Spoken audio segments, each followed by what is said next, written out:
I'm just about over the cringe that happens when I think back to how many horses have died at my hands because I didn't know what to do to save them from this problem.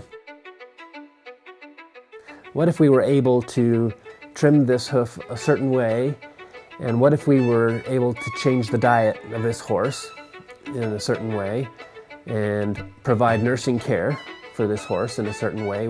What might happen? I'm Thomas Teske. I'm a veterinarian in Arizona, and I graduated from Colorado State University in 1995. Come from a ranching background and have had horses and been around horses in all sorts of different ways all of my life. I'm here to help you with a perspective that is going to look at the horse's nature, our own nature, and the nature of the environment that is the most healthy for the horses.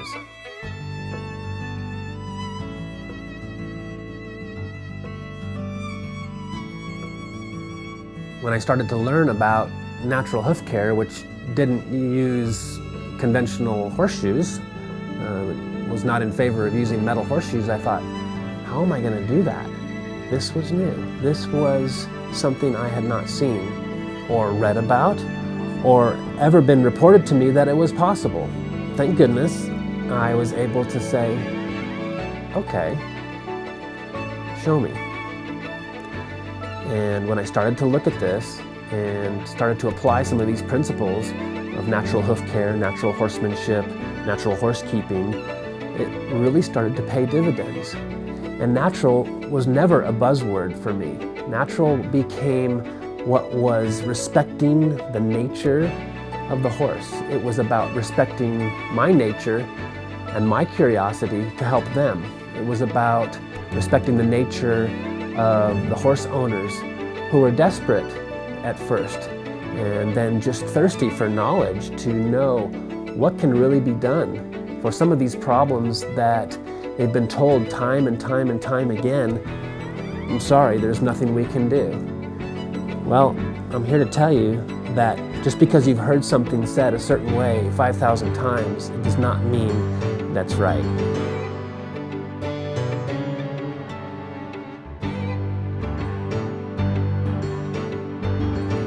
As more and more interest comes around with people wanting to investigate natural hoof care, natural horse care, there's quite a few things to consider when you are going to move towards that. And one of those things might be removing the steel shoes from your horse's feet and giving it a go with seeing how well they can do without.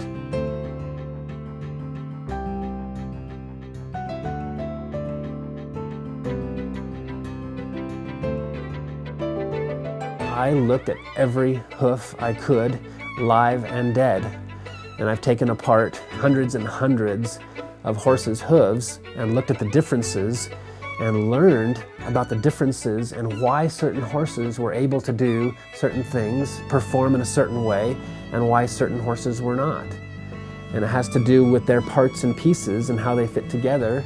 It had to do with the dimensions that I was seeing, the health of the tissues that I was seeing. Although I started with the hoof and got to know so much about the way the hoof and the way it works, we are looking at so much more than that now. We are looking in the horse's mouth a lot and studying how the teeth work. And this is the other foundational part of the horse when it comes to their balance and the way they move across the landscape.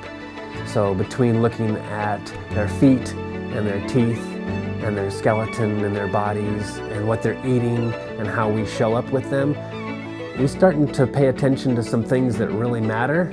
And it's very exciting to be a part of that, to be a part of spreading that information. Now, this is exciting information, and I would love to support you in learning it and applying it.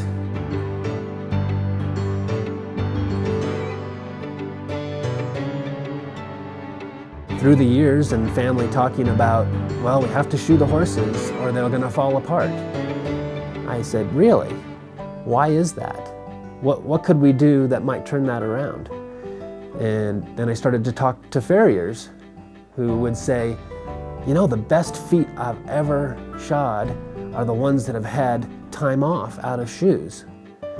And the toughest footed horses that I work on are horses that have a break out of shoes. So others and myself started to ask the question, well, what would it be like to extend that time off to the point where we didn't have to use them at all? And that's where we're at now. I remember one case in particular where I learned that the horse was being kept by itself.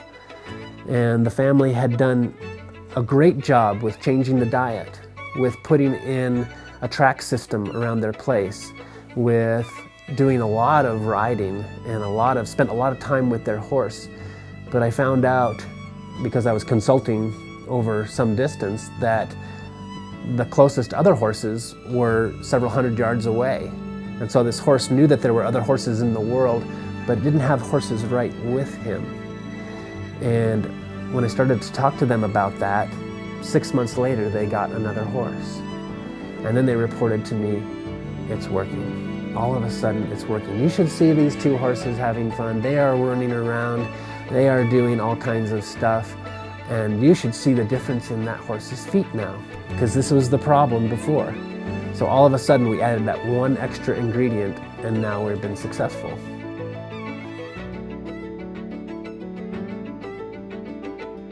The beauty of studying feet the way we are now is by not using any saws. I can show you how to take a hoof apart using only the same tools you use to trim. I can show you how to look at all the layers in 3 dimension and how they move together.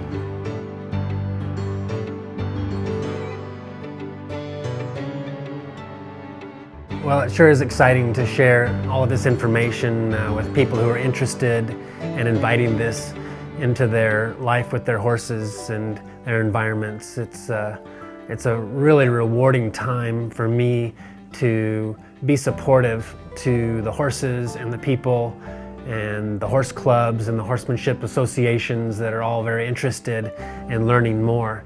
And I'd love to continue to do this work and hold clinics wherever in the world the demand would take me.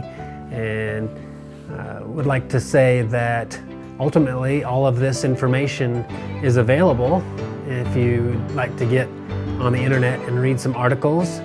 And I think this is your responsibility to take on, because many times your farrier or your trimmer or your veterinarian is not up on the latest subjects regarding all of this. There's a lot to keep track of out there, and a lot of this information is not in veterinary journals or the magazines, but it is available in articles that I've written and that other people have written.